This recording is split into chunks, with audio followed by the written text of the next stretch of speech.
नरसिंह जी नाम के एक भक्त थे।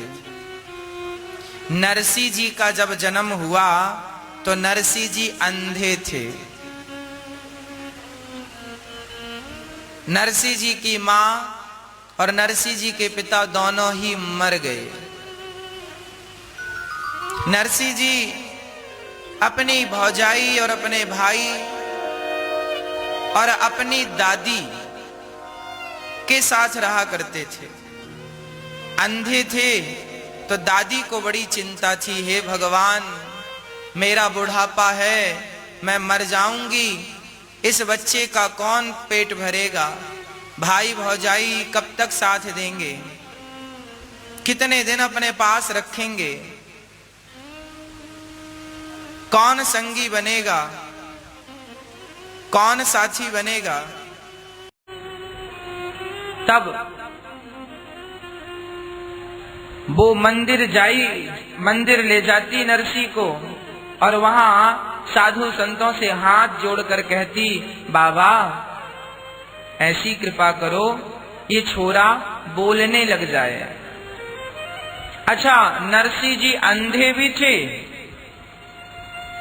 और गूंगे भी थे, बोलना भी नहीं आता था। एक बार एक साधु जी बैठे ध्यान मग्न थे।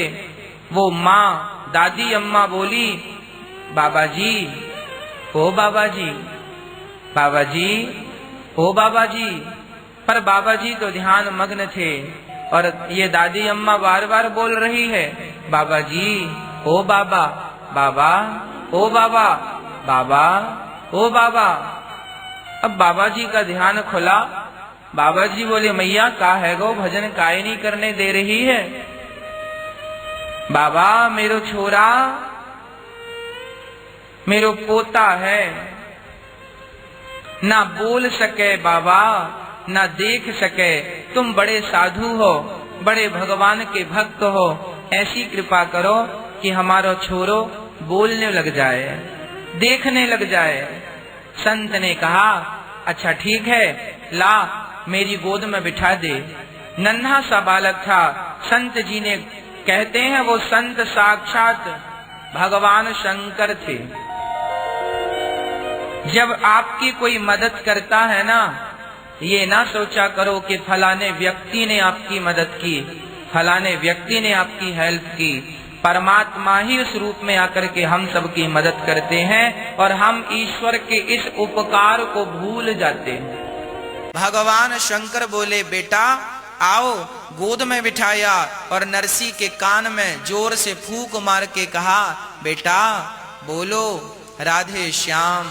आंखों में हाथ फेरा, मुंह में हाथ फेरा, कान से बोला, संत ने मुंह से बोला, कान में लगकर राधे श्याम। उसी क्षण नरसिंह जी बोलने लगे, राधे श्याम, राधे श्याम। नरसिंह जी को संत ने कहा, बेटा बोलो राधे कृष्ण, राधे कृष्ण।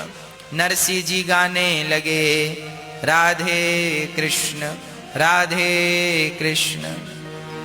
अब तो दादी झूम रही है, हे भगवान बड़ी कृपा है गई, छोरा बोलने लग गया, देखने लग गया, सुनने सारा ठीक। बाबा जी के चरणों में प्रणाम किया, बहुत सारी दक्षिणा देनी चाहिए। संत ने कहा, बेटी हम इसका क्या करेंगे, ये तुम अपने पास रखो और जाओ यहाँ से। माँ चली गई और अब तो नरसिंह जी बोलने लगे, देखने लगे। अब तो दिन भर राधे कृष्ण, राधे कृष्ण। अब भौजाई ने देखा, राम राम, देवर जी तो देखने लगे, बोलने लगे, सुनने लगे। एक दिन भौजाई ने कहा, जाओ पड़े रहते हो घर में, कुछ कमा लो। नरसिंह जी गए तो सारे जहां जाएं बस वो राधे कृष्ण, राधे। सुबह से गए, सबको कीर्तन करा रहे हैं, राधे कृष्ण, राधे कृष्ण। और शाम को खाली हाथ आए। भौजाई ने कहा, सुबह से गए हो, शाम को खाली हाथ आए, खाने के लिए आ जाते हो, बस बैठे बैठे खाते हो। तभी दादी का बुढ़ापा आया, उसे लगा छोरा का विवाह कर दूं, तो नरसिंह जी का विवाह कर दिया। अब तो भौजाई और जल करके राख हो गई। हे भगवान, अभी एक को खवाना पड़ता था, अब 2 लोगों को खवाना पड़ेगा। कुछ दिनों बाद दादी चली गई। नरसिंह जी और नरसिंह जी की पत्नी दोनों बड़े प्रेम से भगवान का भजन करते, और भाई की सरकारी नौकरी थी तो जो कमा कर लाता, अब भौजाई इसे बासी रोटियां देती थी, कभी देती थी कभी नहीं देती थी। एक दिन तो हद हो गई। नरसिंह जी बैठे घर में भजन कर रहे थे। जो काम देती भौजाई काम करने से पीछे नहीं हटते थे, काम करते जाते और राधे कृष्ण का जाप करते जाते। इसके बाद भी बासी रोटी दे दी। आज नरसिंह जी ने कहा, भाभी जी हमें एक दूध दे दो, हमें दूध रोटी खाने की इच्छा है। तो भौजाई ने कहा, दूध दे दो, कुछ कमाते हो, बैठे बैठे खाते हो, शर्म नहीं आती? तुम्हारा भाई मरा जा रहा है और तुम बैठे बैठे बड़े हट्टे कट्टे हो रहे हो, निकल जाओ मेरे घर से। भौजाई ने जब ऐसा कहा, नरसिंह जी सचमुच घर से निकल गए। पास के जंगल में एक भगवान शंकर का मंदिर था, शिवलिंग बैठे हैं और कोई नहीं, शमशान, चारों तरफ बिल्कुल सुनसान था। नरसिंह जी गए, चलते चलते थक गए, भगवान शंकर जी से लिपट कर नरसिंह जी रोने लगे और रोते रोते बस एक ही बात कहते हैं, हे भगवान शंकर मुझे राधे कृष्ण का दर्शन करा दो, हे भगवान शंकर मुझे राधा कृष्ण का दर्शन करा दो। शंकर जी प्रकट हो गए, बेटा बोल तुझे क्या चाहिए? तब नरसिंह जी ने कहा, मुझको और कछु ना चाहिए, बस राधा कृष्ण मिले रे। सुंदर भगवान शंकर बोले, नरसिंह भगवान कृष्ण का दर्शन वैसे जल्दी से होता नहीं है, पर मैं तुम्हारी सेवा से प्रसन्न हूं, चलो मैं तुम्हें दर्शन कराता हूं। अब नरसिंह जी को लेकर भगवान शंकर गौलोक धाम चले गए। जब गए तो वहां श्याम सुंदर राधा जी के साथ नृत्य कर रहे थे, रास चल रहा था। नरसिंह जी और शंकर जी को देखकर भगवान कृष्ण बोले, हे भोलेनाथ आप आए हैं, पर ये सांसारिक जीव यहाँ क्यों आया है? शरीर के साथ यहाँ इसे क्यों लाए हैं? शंकर जी ने कहा, प्रभु ये बहुत बड़ा आपका भक्त है, इसलिए इसको लाया हूं। नरसिंह जी ने भगवान का दर्शन किया। नरसिंह जी चरणों में गिर पड़े, दर्शन देकर हृदय से लगाकर भगवान ने कहा, बेटा नरसिंह अब तुम अपने मृत्यु लोक में वापस जाओ और मेरी भक्ति का प्रचार करो, जाओ लोगों के पतन से उन्हें बचाओ, भगवान का नाम सुनाओ, मेरी कथा सुनाओ और उनको पतन से बचाकर मेरे धाम को पहुंचाओ, जाओ। नरसिंह जी बोले, प्रभु आपको छोड़कर जाने का मन नहीं करता, मैं आपको छोड़कर कैसे जाऊंगा प्रभु? भगवान बोले, देखो तुम मुझे छोड़ो मत, तुम मुझे सदा अपने दिल में रखो, हृदय में रखो और जाओ। मेरी आज्ञा है कि तुम भक्ति का प्रचार करो, लोगों तक मेरा नाम पहुंचाओ, मेरा संदेश पहुंचाओ, जाओ लोगों को, संसार में फंसे हुए लोगों को कथा सुना सुना कर मेरी ओर आकर्षित करो, तब उनका उद्धार होगा, जाओ। नरसिंह जी ने कहा, प्रभु कभी आपकी याद आई तो मैं क्या करूंगा?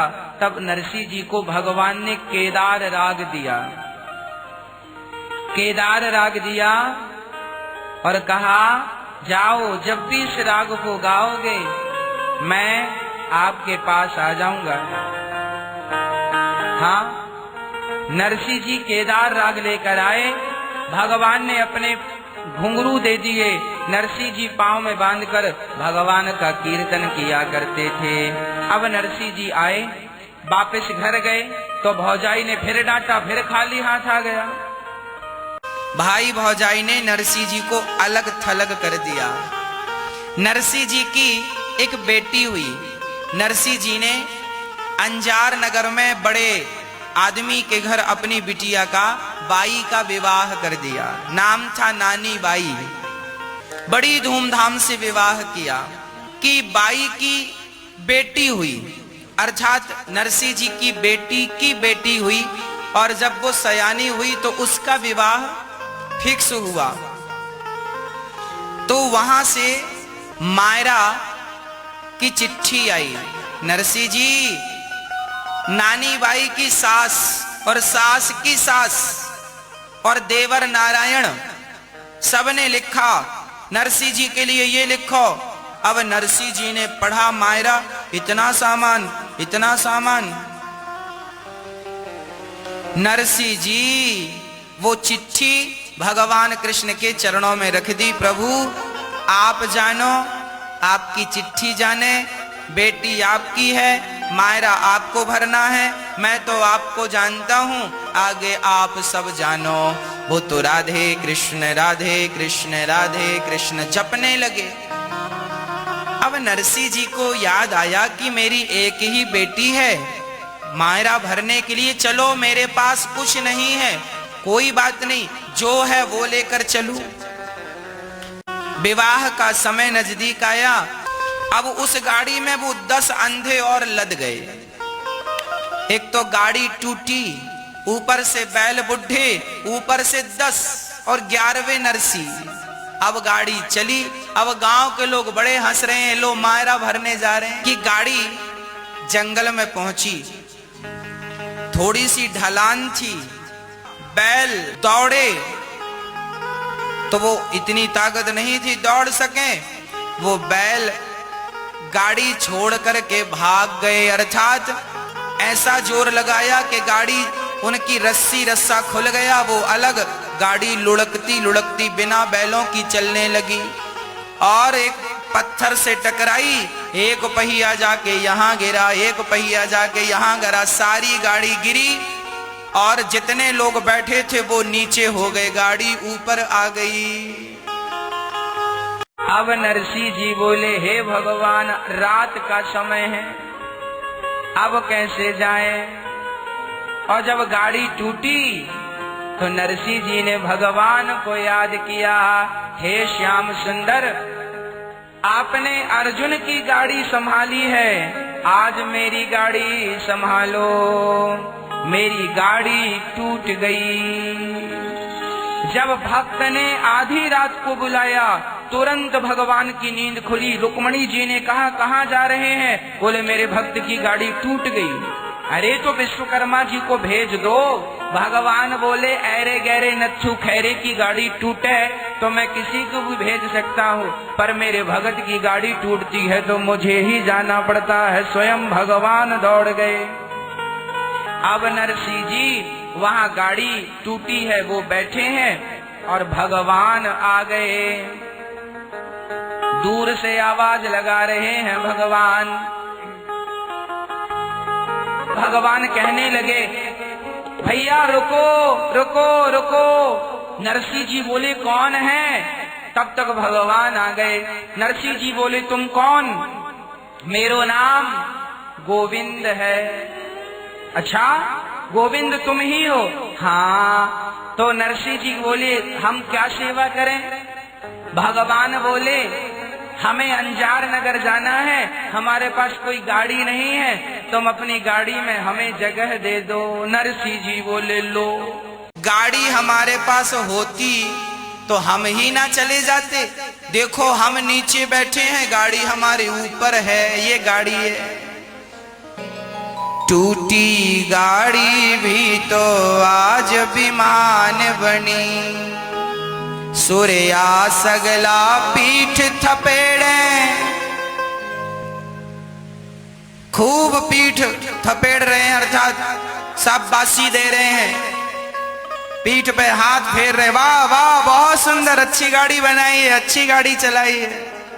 और भगवान जा रहे हैं और विमान की तरह गाड़ी चली। सवेरे होने के पहले भगवान ने अंजार नगर में गाड़ी खड़ी कर दी। बाबा ये रहा तुम्हारा नगर, ये रही तुम्हारी गाड़ी, अब हमें जाने दो, हमारे कुछ रिश्तेदार यहाँ हैं, हम उनके घर जाके स्नान ध्यान करेंगे, कह के भगवान चले गए। जब भक्त पर संकट आया तो गाड़ी बनाने भी आए।